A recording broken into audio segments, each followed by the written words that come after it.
Eu quero chamar aqui o doutor Isaac Malheiros e a sua esposa, a doutora Vanessa, né?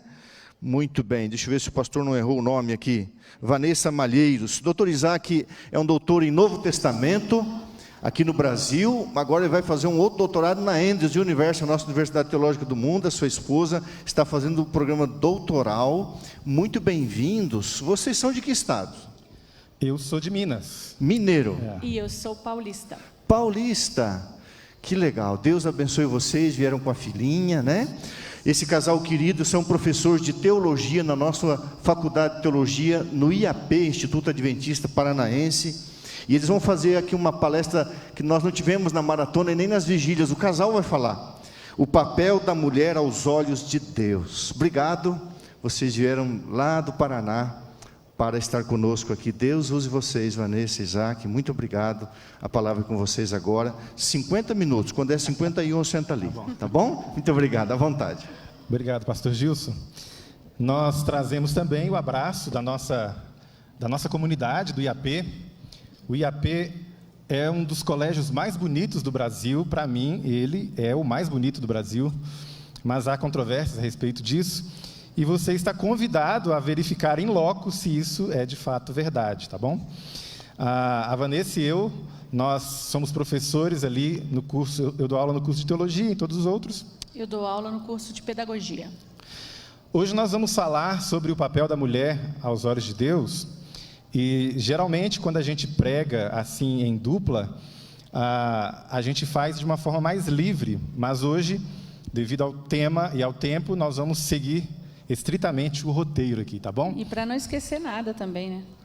Uma coisa extremamente importante, e eu gostaria de chamar você a atenção para a palavra de Deus nesse momento, que você abra aí no livro de Juízes. Abra a sua Bíblia no livro de Juízes. Esse será o norte da nossa apresentação aqui, no capítulo 2. Depois que Josué faleceu, no versículo 10, olha o que houve, Juízes 2:10. Foi também congregada toda aquela congregação a seus pais, e outra geração, após essa geração que morreu, outra geração se levantou, característica, uma geração que não conhecia o Senhor, e nem conhecia a obra que o Senhor fizera a Israel. Uma geração que não tinha conhecimento de Deus e nem tinha conhecimento da história de Deus. Então, antes de responder qual é o papel da mulher, qual é o meu papel, né, como mulher cristã, a gente precisa saber papel em que história. Qual é o roteiro? Um papel sem uma história, sem um roteiro, sem uma moldura, sem uma narrativa, né, que a narrativa é muito importante, e não tem sentido. Então, é aí que eu acredito que está um pouquinho da confusão. Todas as narrativas a respeito da identidade feminina que nos oferecem, né, por aí, precisam ser julgadas à luz da Bíblia. As histórias, essas narrativas, elas têm um papel muito importante nessa construção de identidade feminina.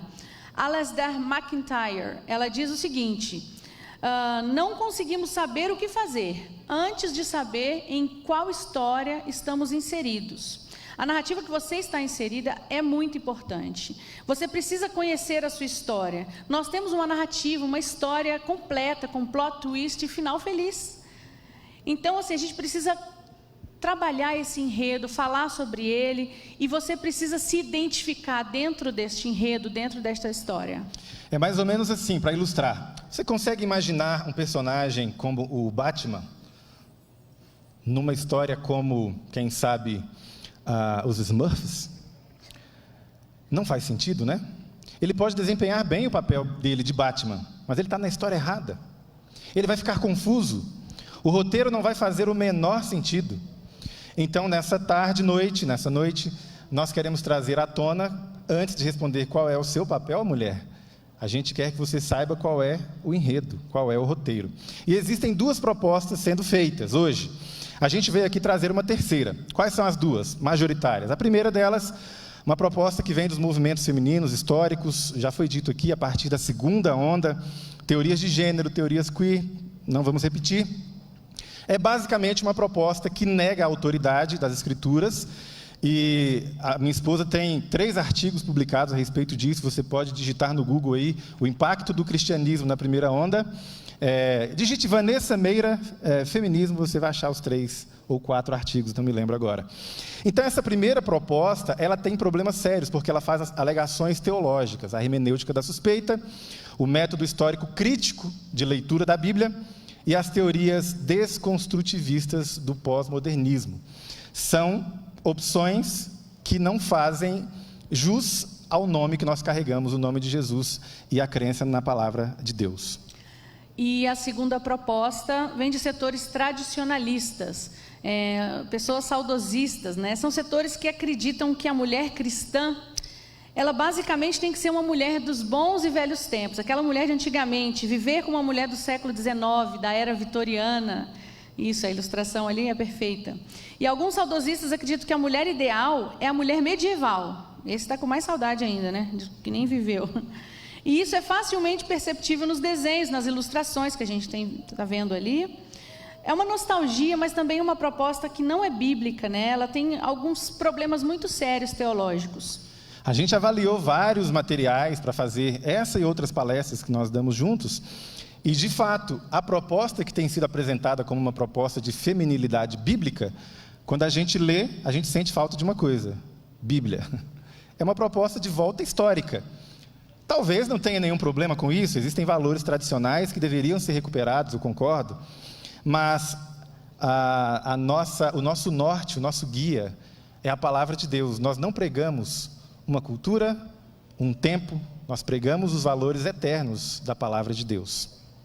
Parafraseando Paulo, né, há um caminho sobremodo excelente, um caminho melhor, que é a palavra de Deus acima de tudo.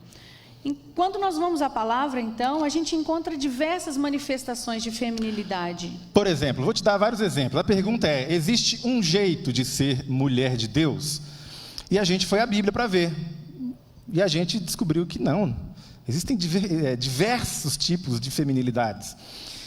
Mas você precisa ver com seus próprios olhos. Por exemplo, Raquel, quando foi encontrada lá por Jacó, ele a encontrou trabalhando, pastora de ovelhas. Você tem mulheres que trabalham no campo, como Ruth, ceifeira, trabalha na colheita. Você tem Ruth e Noemi, por exemplo, eram provedoras.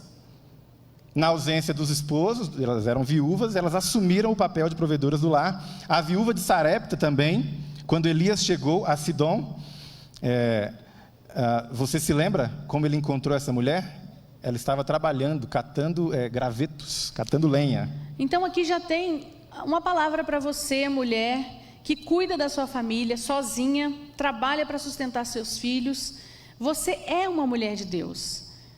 Eu não sei por qual motivo você está fazendo isso sozinha. Se você ficou viúva, ou se um homem foi embora, ou se ele se isentou da responsabilidade que é dele. Mas eu só sei que você é uma mulher de Deus. Você é uma mulher cheia do Espírito Santo. E você é uma mulher, sim, de acordo com a Bíblia, se você está voltando na Bíblia e buscando ser essa mulher. A gente encontra outros perfis na Bíblia. Por exemplo, mulheres profetisas como Miriam, Débora, Uda, que está aí na ilustração. A Débora também era uma juíza, né? Ela tinha autoridade civil. Você encontra na Bíblia mulheres com autoridade para governar. Nós nos esquecemos, essa não é um bom exemplo de mulher de Deus, o nome dela é Atalia. Ela deu um golpe de estado e assumiu o trono. E para tirar essa mulher do trono, tiveram que dar outro golpe e matar ela, porque ela não queria sair de jeito nenhum. Mas você tem um exemplo melhor, a rainha de Sabá, era rainha de fato. E além das outras rainhas que não governavam, mas tinham muita autoridade, como Maaca, e infelizmente eu tenho que citar aqui a Jezabel. E mesmo em áreas masculinas, né, como a área militar, você encontra participação ativa e decisiva de mulheres, como Débora. Ela foi para a guerra com o Baraque, é a história favorita da minha filha. Em Juízes 4 e 5 você pode conferir isso lá.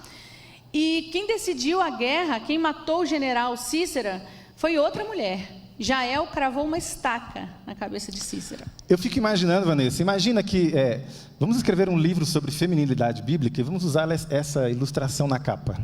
Feminilidade bíblica. chocante. Que isso, pastor? Aí está errado, né? Eu tirei de onde essa história, meu irmão? Não foi do jornal, foi da Bíblia. E essa mulher na Bíblia, de acordo com essa história, naquela situação, ela faz a vontade de Deus.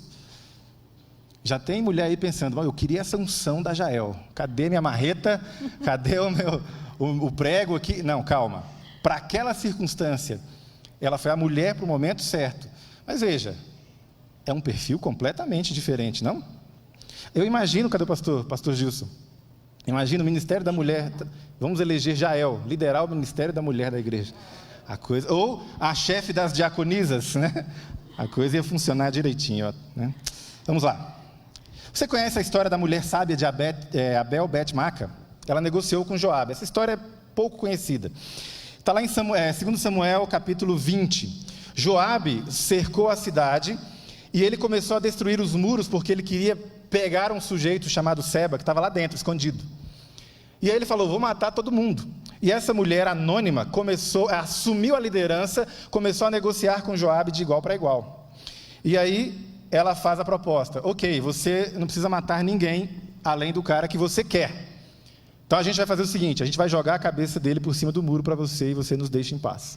E o Joabe falou, ok, é um bom negócio. E aí ela fez isso, Joabe deixou a cidade em paz e essa mulher livrou uma cidade inteira. E onde estavam os homens nessa história? E por outro lado, você tem a Abigail, a esposa de Nabal. Davi queria matar o esposo dela.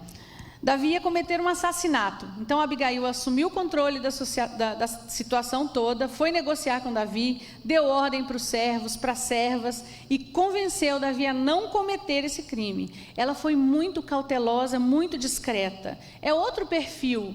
Veja, esse é um perfil de feminilidade? Sim. E é só assim que a gente é feminina?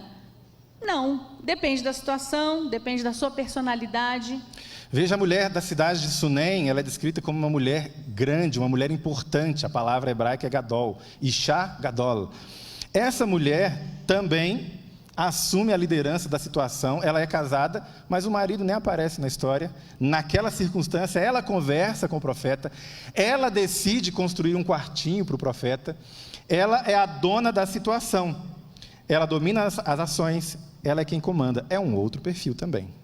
E a Bíblia também conta a história de uma mulher que salvou uma cidade, quebrando o crânio de um homem com uma pedra. Mulherada meio... Essa parte as crianças não vão gostar muito. Não né? escuta não, Nina. Minha filha está ali. Um dia Abimeleque cercou a cidade dessa mulher e queria matar todo mundo lá dentro. Ele cercou a cidade e ia atear fogo na cidade. Todo mundo ia morrer ali dentro. Então, quando ele chegou perto do muro, essa mulher jogou uma pedra de moinho que rolou e caiu em cima desse homem e rachou o crânio dele. E quando ele viu que ele ia morrer, ele falou o seguinte, ele chamou um soldado e falou assim, olha, me atravessa com a sua espada, porque eu não quero ser conhecido como um homem que morreu pelas mãos de uma mulher. Mas não adiantou nada, porque a história está aí, né? Registrada para a gente. É um outro perfil de feminilidade, né? Ela agiu de uma forma um pouco agressiva. Você vê que o ministério da mulher no Antigo Testamento era um negócio meio era complicado. Meio pesado. Eu não sei se eu ia dar conta, não. Melhorou bastante. Muito. Então, a feminilidade bíblica, ela é diversa. Agir de forma feminina é sempre assim? Você, né, agir com esse ímpeto, jogar uma pedra e tal? Nem sempre, né? Precisou algumas vezes. A situação exigiu nesse momento. Eu pergunto, qual é o perfil certo? Qual delas é mais mulher de Deus? Olha o que Ellen White fala sobre isso, está ali na tela. Cada indivíduo tem uma vida diversa da de todos os outros e uma experiência que difere muito dos outros. Deus deseja que o nosso louvor ascenda, suba a Ele, levando a marca da nossa própria personalidade. Você não precisa ser cópia de ninguém, minha irmã. Você precisa ser você, cheia do Espírito Santo nas mãos de Deus. Deus não espera que o isope, que é uma planta baixinha, atinja a proporção do cedro, que é uma árvore alta, ou que a oliveira atinja a altura da majestosa palmeira. Mas cada qual deve ter o objetivo de atingir tão alto quanto a união do poder humano com o divino lhe torne possível. Cada pessoa a quem o Senhor confiou uma mensagem tem uma obra específica. Veja na tela. Cada um tem a sua própria individualidade. Conselho para mulheres e homens agora. A sua própria individualidade não deve ser diluída na individualidade de ninguém. Quando eu me converti na igreja adventista, eu não cresci num lar cristão e nem sabia que existia igreja adventista. E quando eu me converti, comecei a frequentar a igreja, eu observei que existia um padrão, né? Existia uma linguagem, existia uma postura totalmente avesso do que... A pena inspirada? A pena inspirada para mim era uma pena flutuante, voando, uma pena... Eu não entendia os termos usados. Tinha outras palavras que eu não entendia, eu ficava muito confusa. Eu ficava fingindo costume, mas eu não estava à vontade. Então, eu comecei a observar, assim, se você olhar no geral, a gente tem um padrão. Mas Deus me permitiu observar, assim, cada pessoa, cada mulher que eu fui conhecendo ao longo da minha conversão, eu fui vendo as diferenças. As mulheres que viviam sozinhas, aquelas mulheres provedoras de famílias grandes, sozinha, ou aqueles casais incríveis que a gente se inspira. E eu fui entendendo a diversidade que compõe a nossa igreja. E eu entendi que existia lugar para mim aqui. Apesar de eu não ser tão ortodoxa assim, eu me sentia meio peixe fora d'água, mas Deus me permitiu ver que tinha um espaço para mim aqui. E eu também fiz uma decisão muito importante, né? Eu decidi que eu só vou cumprir a expectativa de quem morreu por mim. Então eu deixei as expectativas que as outras pessoas tinham ao meu respeito, porque quem estava fora da igreja tinha uma expectativa que eu saísse logo. E quem estava dentro também não estava muito confortável com a minha presença ali. Mas eu pensei, quem gostou, gostou. Quem não gostou, paciência. Eu vou ficar aqui, né? Olha, quem não gostou, que se converta. Graças a Deus que Deus permitiu que você visse e que permitiu que eu visse também. Que bom. Ok, até me perdi depois dessa, meus irmãos. Não, sou eu. É você. Na igreja primitiva, então, a gente tem a Lídia. Ela era vendedora de púrpura, temente a Deus. Dorcas já era outro perfil, parecia ser uma pessoa mais caseira. Febe era serva da igreja de Cencreia. Era protetora de muitos, inclusive de Paulo. A Priscila, esposa de Áquila, cooperadora de Paulo, deu estudos bíblicos para Apolo.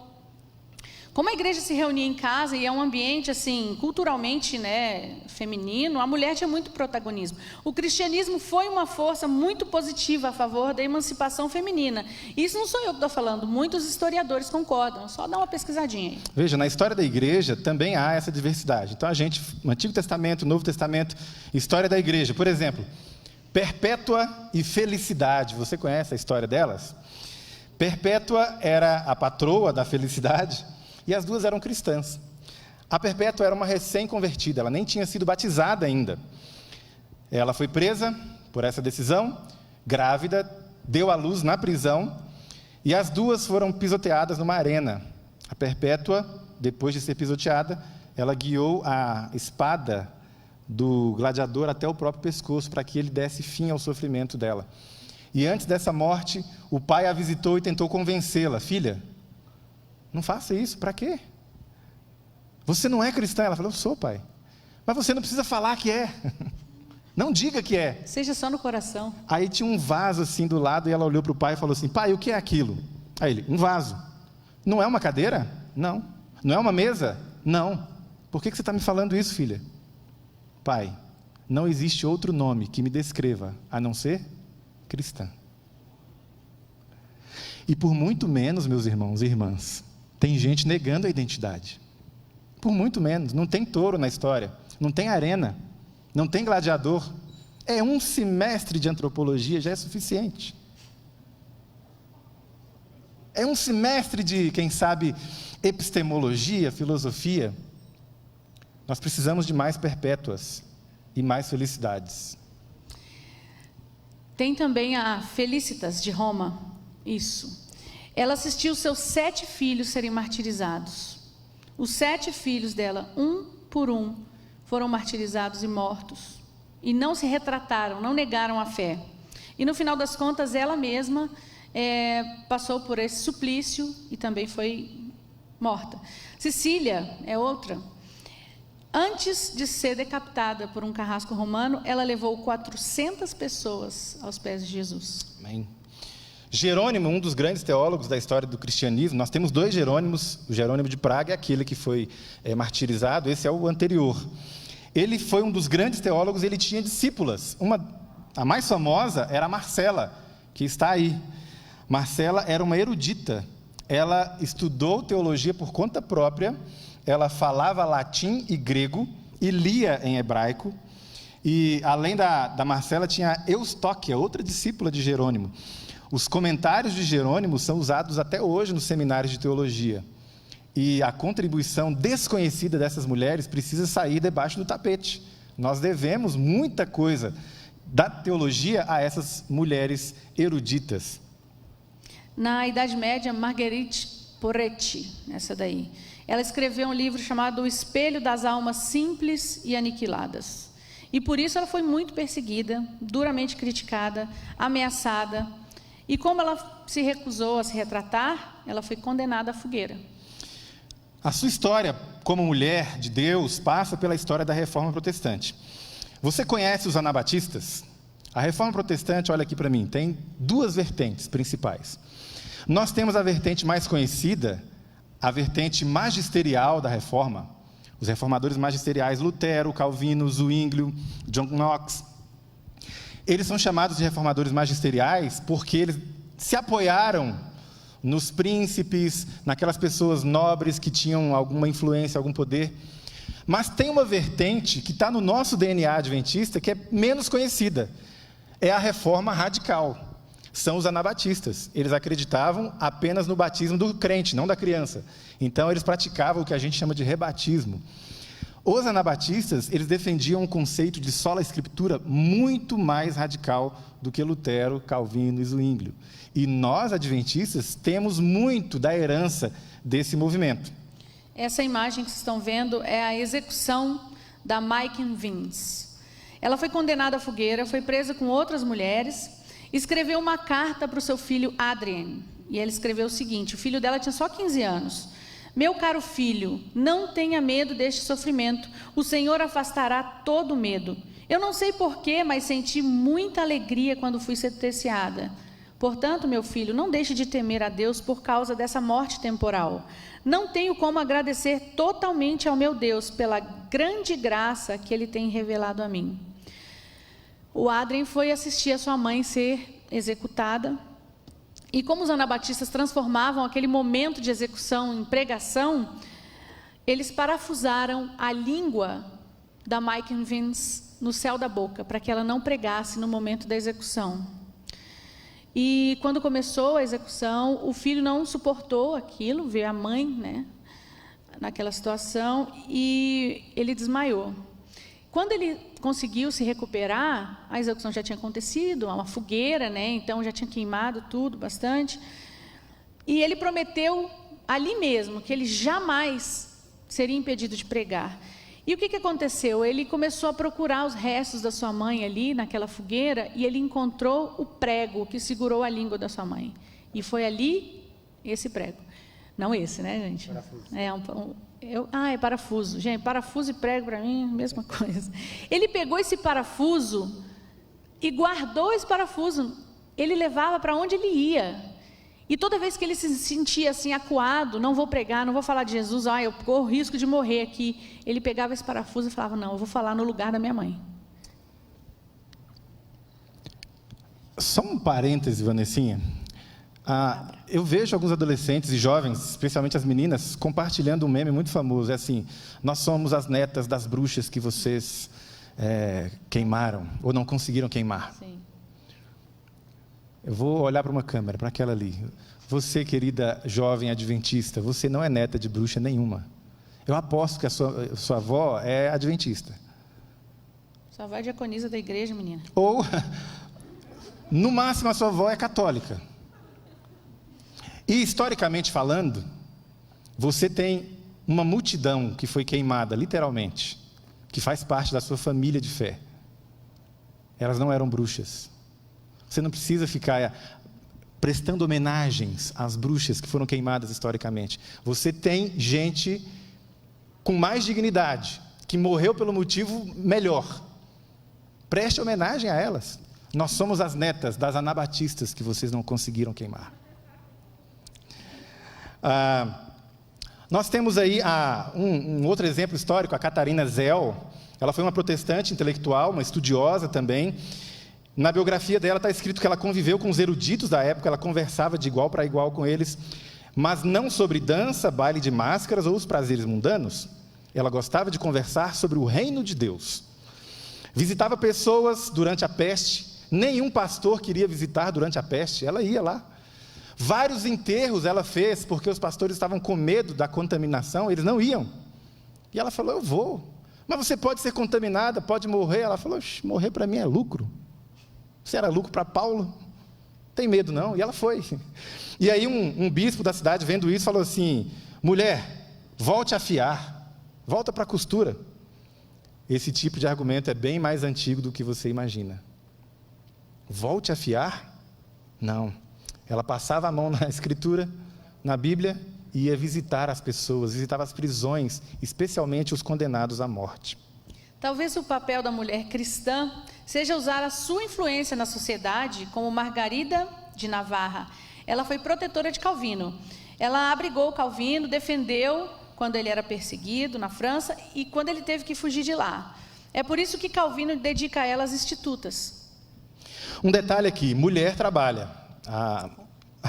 A Margarida de Navarra, ela usou o dinheiro dela para proteger Calvino.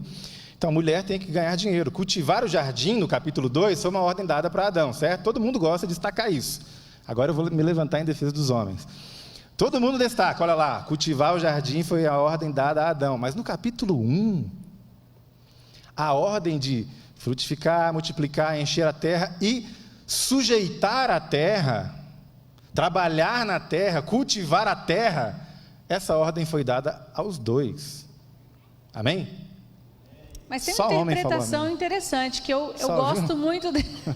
Não, calma. Só tem um crente aqui, obrigado. Deixa eu fazer só um meu parêntese. Pois agora. não.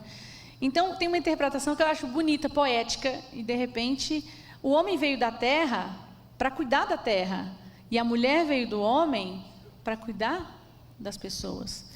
Então, eu acredito que você precisa entender qual é a sua função. Gostei demais. Gostei muito da sua explicação. Eu também.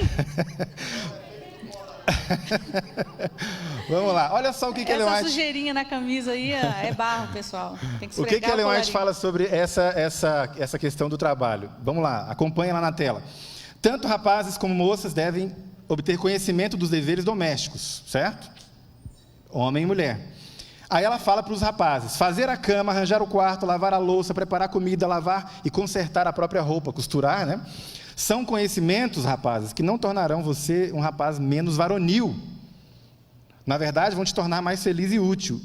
E do outro lado, as moças, se as moças pudessem aprender a arrear, cavalgar, usar a serra, o martelo, usar o ancinho, a enxada, estariam melhor adaptadas a enfrentar as emergências da vida. Amém. Agora vamos trazer para os nossos dias aí. Aí está falando de arrear cavalo. Onde é que a gente vai ver isso, né? Só lá no IAP tem o pessoal do Yuri lá. Mas o que significaria isso hoje, irmãs? Carteira, tirar carteira. Tirar carteira de motorista? Sim. Aqui fala carta, eu acho. Ah, é carta de motorista, né? É. Trocar o gás, né? Ah, não. Trocar o gás eu rejeito. Em nome de Jesus. Não significa que você vai trocar sempre. Ela está falando que você precisa saber. Trocar o pneu do carro, precisa saber. Se o marido estiver perto, ele troca. Mas vai ter uma situação que ele não vai estar. Chama o vizinho. Tio Toninho. Então, veja, o conselho de Ellen White é o seguinte. Essa aqui, para mim, é a citação mais interessante. Muitos que consideram necessário que o filho, homem, seja habilitado a ganhar o dinheiro dele, essas pessoas parecem considerar de pouca importância a filha, a menina, estar ou não preparada para ser independente e manter-se a si mesma.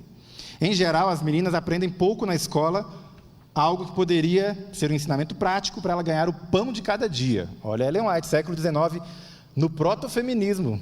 Antes a primeira onda estava surgindo, aliás, surgiu em 1848, oficialmente, numa igreja metodista, Convenção de Seneca Falls. E Ellen White está sendo vanguarda aqui. Uma mulher que tenha sido ensinada a cuidar de si mesma está sendo capacitada também a cuidar de outros. Ela jamais será um traste ou um peso morto na família ou na sociedade. Ellen White é demais, né, gente? Vamos combinar? A gente lê Ellen White como se fosse uma velhinha assim, ó, te apontando. Você também está fazendo isso errado. Não é assim, ela é excelente. Ela diz também, num texto que eu não coloquei aqui, na tela, mas está aqui, que a jovem deve se tornar uma mulher tão perfeita quanto possível, de modo que a sua vida seja útil e ela aprenda uma profissão que lhe permita obter emprego e se tornar independente. A mulher virtuosa. Você não precisa aderir a movimento nenhum. Basta abrir lá o Lar Adventista e ler com atenção. Então, a mulher virtuosa de Provérbios 31 é uma mulher trabalhadora, empreendedora, ganha seu dinheiro, ao mesmo tempo cuida da casa, cuida do marido, divide um pouquinho, lava a louça ali, outra aqui. Se você tem uma filha e tem temor a Deus, temor à palavra, não limite as possibilidades da sua menina. Permita que ela seja virtuosa e desenvolva todo o seu potencial para Deus. Falamos isso hoje bastante. A gente tem que conhecer os filhos da gente. Para conhecer o filho, você tem que passar tempo. Senão você vai criar ele como um Playmobil, que só muda o cabelinho, muda a roupinha. Passa tempo com seu filho, conheça ele. Voltando à nossa história, ainda na Reforma Radical, você tem os Quakers. Se você, irmã, que está ouvindo, está assistindo, acompanhando, ou que está aqui, se você se sente alguém ligado ao movimento feminista, ou pretende ser, eu recomendo que você conheça a história antes de tomar essa decisão. Especialmente os Quakers. O movimento Quaker é um movimento interessantíssimo. Não haveria a primeira onda dos movimentos femininos se não fossem os Quakers. Lá no século XVII, eles já defendiam a abolição da escravidão, a igualdade de gênero, já defendiam o fim da pena de morte na sociedade deles e o direito da mulher de estudar. Para que estudar? Para estudar a Bíblia. Até a Simone de Beauvoir, uma autora importante, reconhece que os Quakers deram o tom a todo o feminismo norte-americano. As Quakers, né, as mulheres Quakers, elas são consideradas mães do feminismo norte-americano, né? A primeira reunião feminista, como Isaac falou no começo, o evento fundante do feminismo, a convenção de Seneca Falls, ela aconteceu dentro de uma igreja, né? A igreja metodista wesleyana. Se você pegar para ler a Declaração de Sentimentos, que é o documento que saiu dessa convenção, ela é cheia de frases de referência a Deus, a Bíblia, a criação. 1/4 da assinatura desse documento é de mulheres Quakers. Tem assinatura de pastores, pastoras também. E nessa época, depois dessa convenção, nesse mesmo período, tinha um movimento famosíssimo, conhecido como Movimento de Temperança, que caiu no esquecimento. Foi o maior movimento feminino de todos os tempos. Havia 3 movimentos femininos na época de Ellen White. 3. O movimento de temperança, esse aí. O movimento sufragista, em defesa do voto, direito ao voto. E o movimento de reforma do vestuário. Ellen White participou do movimento de temperança. Você encontra isso várias vezes nos livros dela. Ela participou. E apoiou, pediu que os adventistas apoiassem. O movimento sufragista, ela foi indiferente. E o movimento de reforma do vestuário, ela foi contra. Ou seja, Ellen White é um exemplo de mulher com pensamento independente. Eu não vou comprar um pacote completo. Qual que é a pauta aqui? Temperança, apoio. Qual que é a pauta aqui? Voto. Não ligo para isso. Qual que é a pauta aqui? Reforma do vestuário. Eu até ligo para isso, mas eu não vou participar disso. E aí, o que a Ellen White faz? Ela propõe um outro movimento alternativo e você encontra as orientações dela a respeito disso nos seus livros. Pesquise sobre o WCTU. Pesquise. Ellen White, WCTU, você vai ter mais informações sobre isso. Então havia diversidade, né? A líder do movimento de temperança, ela chamava Frances Willard. Ela também era abolicionista, era sufragista, era uma mulher cristã e trabalhou na equipe de evangelismo do Dwight Moody. Ela era super intelectual, culta, excelente oradora. Ela foi a primeira mulher a ter uma estátua lá no Capitólio. Esse é outro perfil. Agora compare com esse perfil, compare a Frances Willard com esse perfil, Carrie Nation. Havia a violência familiar, então as mulheres pensaram assim, qual é o problema? Os homens falaram, não, eu não bato em você, eu só bato em você quando eu estou bêbado, o problema é o álcool. Ah, é o álcool? Então vamos acabar com o álcool. E ela pegava o seu machado e Carrie Nation invadia os bares, cantando hino e quebrando tudo. Olha o perfil. Glória, glória, aleluia. E quebra tudo. E os bêbados saindo correndo. Ela ganhou uma fama tão grande que só o anúncio de que ela ia chegar na cidade, os donos de bar já fechavam tudo. Só reabria quando ela fosse embora. Carrie Nation, pesquise sobre ela. Qual que é o perfil da mulher de Deus? Eu não sei, irmão. Eu não sei. Eu estou te apresentando aqui qual é o roteiro. Esse é o roteiro. Essa é a história. É dentro dessa história que você vai achar o papel. Então você precisa conhecer a sua história, conhecer a história da sua igreja. É isso que vai te dar identidade. É isso que vai te dar sentido no papel de mulher cristã. É comum você ouvir os jovens evangélicos por aí dizendo que a igreja matou milhões de mulheres. Mas que igreja? Que igreja você é? Você é da igreja adventista. Você é protestante, herdeiro da reforma radical. Você não matou ninguém, não. Você foi morto, muito pelo contrário. Então, quando o jovem fala uma coisa assim, é sinal de que ele não conhece a história e ele está só repetindo um discurso que falaram para ele. Uma vez um aluno de teologia me falou: nós precisamos pedir desculpa, perdão, historicamente, pastor. Aí eu, do quê? Ele falou assim: porque nós queimamos muitas pessoas. Aí eu falei: nós quem? Eu não queimei ninguém. Não, eu digo nós os cristãos. Eu falei: meu irmão, tu já ouviu falar em Inquisição? Quem é que morria na Inquisição, meu amigo? Você faz parte do grupo que matava ou do grupo que morria? Qual é a tua herança? Aí ele meio confuso: eu acho que eu sou o herdeiro dos que morriam, né? Pois é. Então você não tem que pedir perdão de nada. Você não tem que ter vergonha da herança que você recebeu. Você tem que ter orgulho.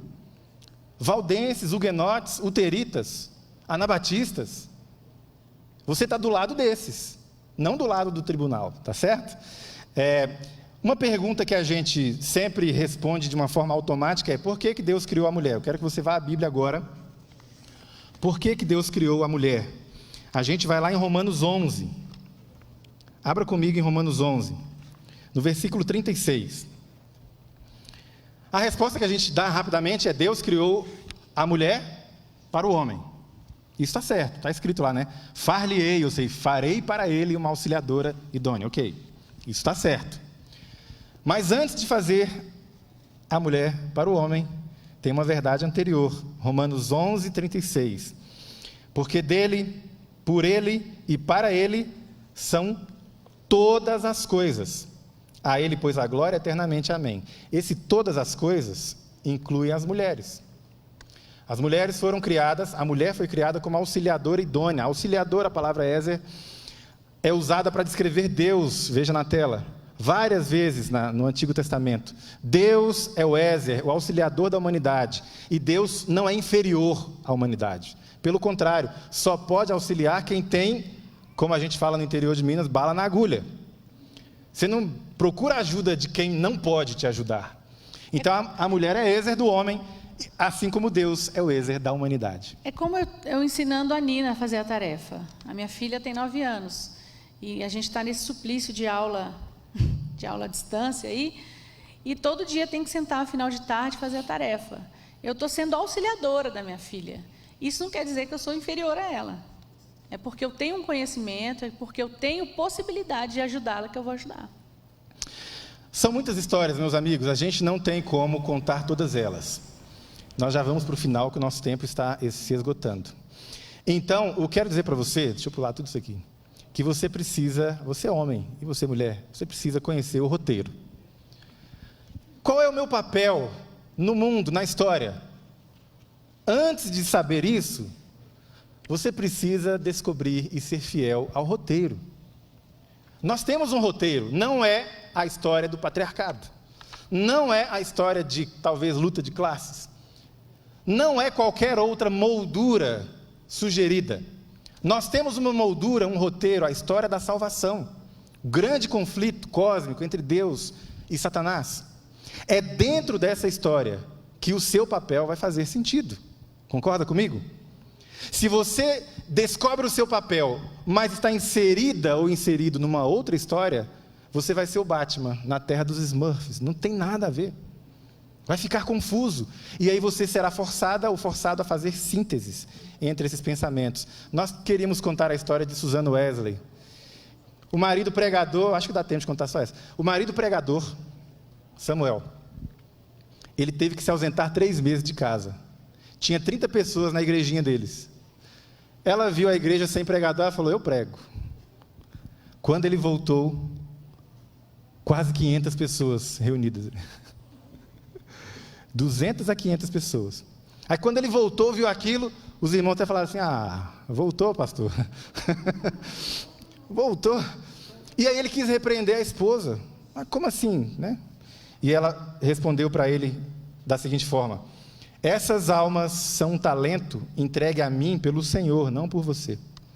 Se eu for infiel a Ele, como é que eu vou responder a Ele quando Ele me exigir contas? E agora? Pode pregar, minha filha, vai lá.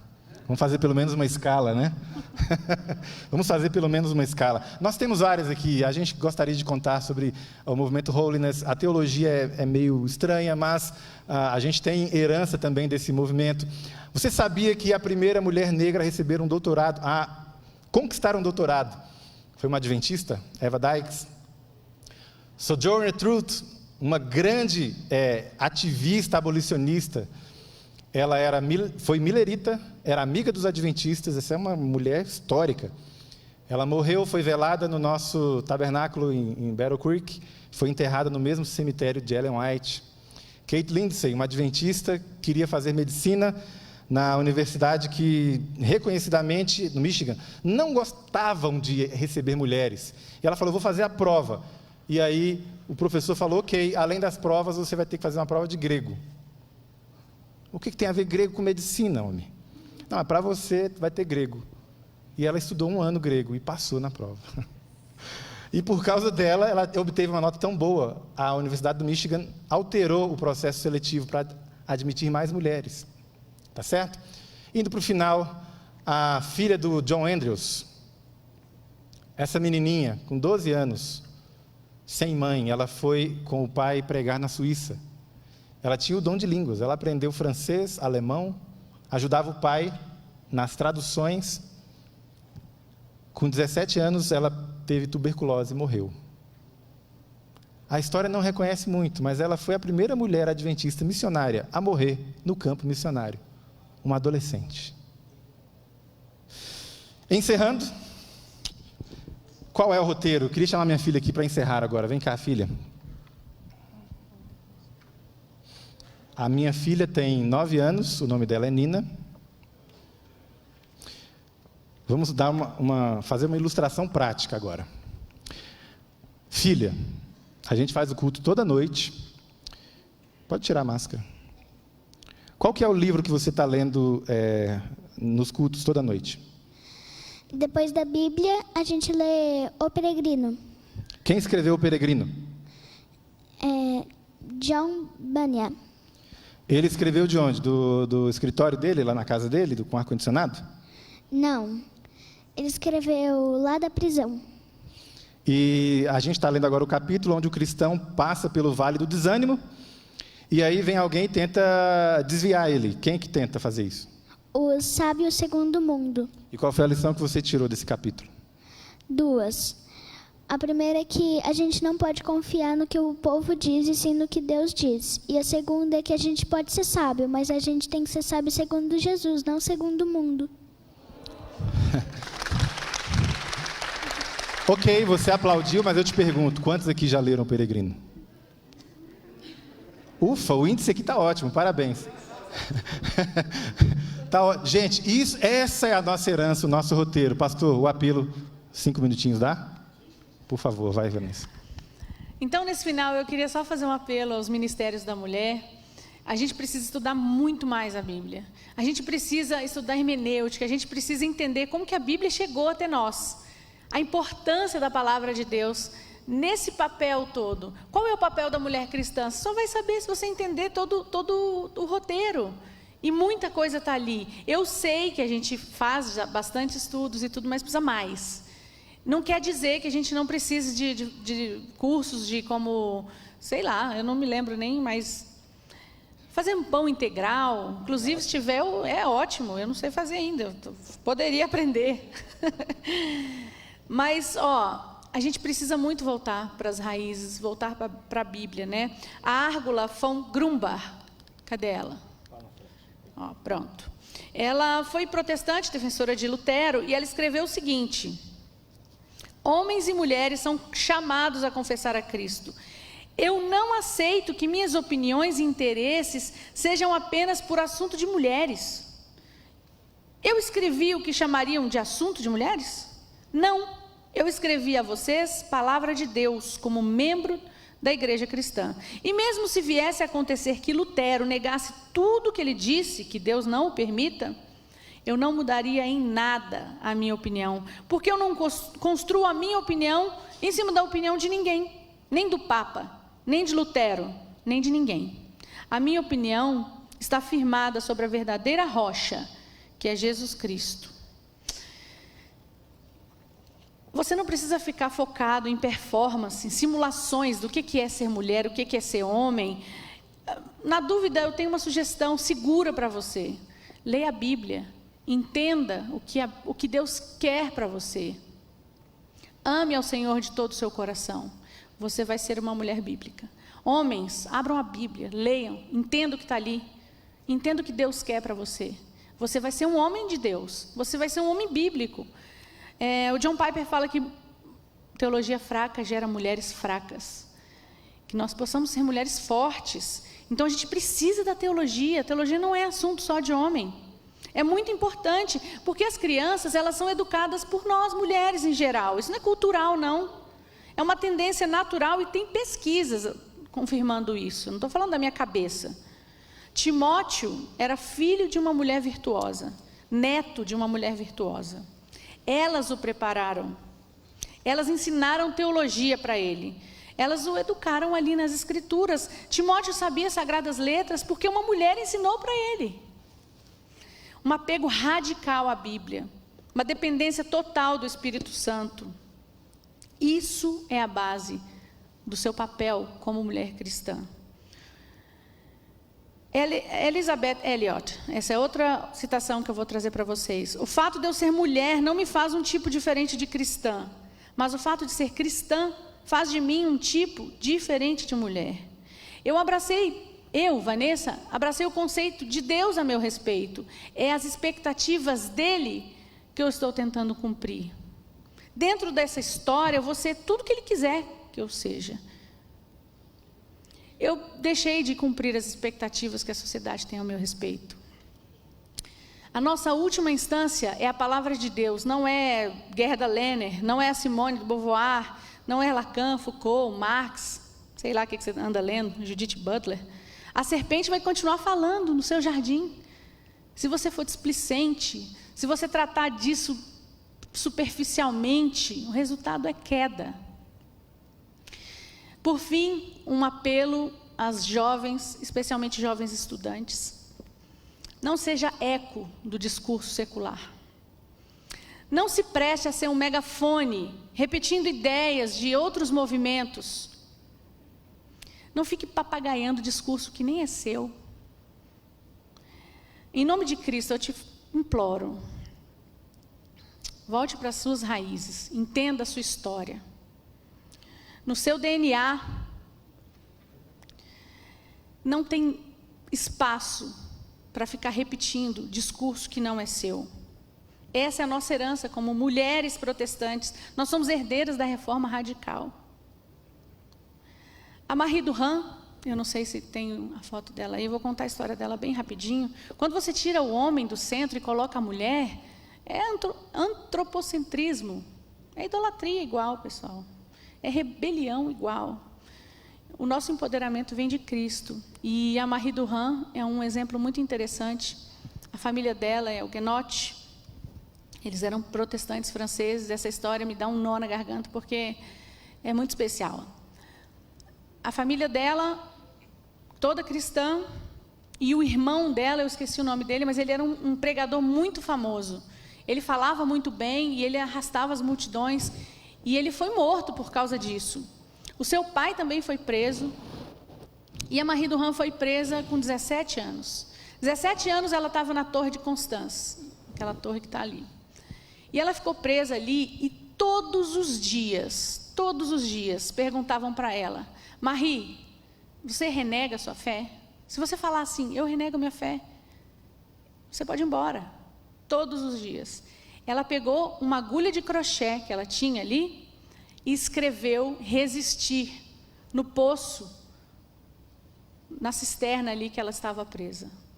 Ela escreveu resistir. E diariamente ela lia aquela palavra, resistir. E ela resistiu 38 anos. 38 anos presa. Ela entrou uma menina de 17 anos e saiu uma senhora. E depois que ela saiu, ela viveu só 8 anos. Ela passou a vida presa. Meninas, você consegue resistir a esse namorico de 6 meses? Você consegue resistir um namoro de 1 ano? Você consegue resistir a 4 anos de faculdade tranquilamente. Resistir. Que essa palavra esteja gravada no seu coração hoje. Que você consiga resistir aos apelos do inimigo. Que você consiga resistir a toda a tentação de ficar repetindo o discurso que você não faz a menor ideia de onde veio.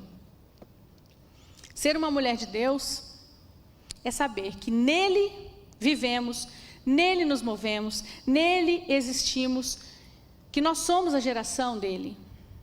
Tudo que existe foi feito por ele. Sem ele nada do que foi feito se fez, nem mulher, nem homem, nada.